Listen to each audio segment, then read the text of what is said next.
We turn to the massive recall of ground beef, growing tonight with new questions, not just about hamburgers in restaurants, but possibly grocery stores. And what about the meat in your freezer?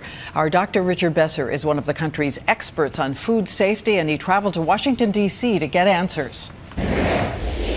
Health officials are on high alert. The recall expanding, now including beef sent to restaurants and possibly grocery stores. The biggest worry?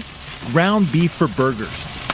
Because grilling season is here, and people often don't cook them enough to kill this dangerous strain of E. coli, which has already sickened 11 people. I've never been that sick before in my life. Kevin McDermott thinks he's one. Diagnosed with the same strain of E. coli behind tonight's recall after eating an undercooked hamburger. Forced to spend 10 days in the hospital, describing the pain. A hot knife in your guts, or battery acid. It can take up to 10 days before symptoms appear. And not only can it make you sick for a full week, it can lead to kidney failure, even death. So, did you eat or buy the bad beef? Well, the federal government is investigating, and it's going to disclose any names of retailers impacted. But they're still going through reams of paper, trying to sort out where it went. No one's mentioned what restaurants. Yes, that's right.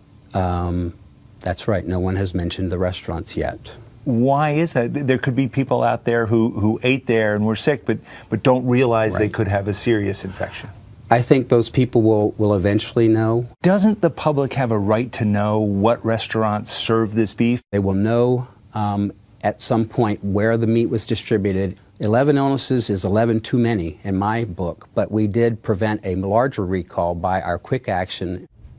Regulations prohibit the USDA from telling us which restaurants are impacted, and that really needs to change. But for now, there's great advice from the USDA. When you're in a restaurant, always order your burger well done. And at home, remember, keeping beef in the freezer doesn't kill E. coli. You still have to cook it through to 160 degrees, nothing else. But can you see when you've cooked it enough, Rich, to 160 degrees? Is there any way to tell visually? Well, yeah, I mean, it's hard. You should use that thermometer. If you don't have one, cut it in half. Make sure at the least that it's brown all the way through. All right, Richard Besser weighing in tonight. Thanks so much.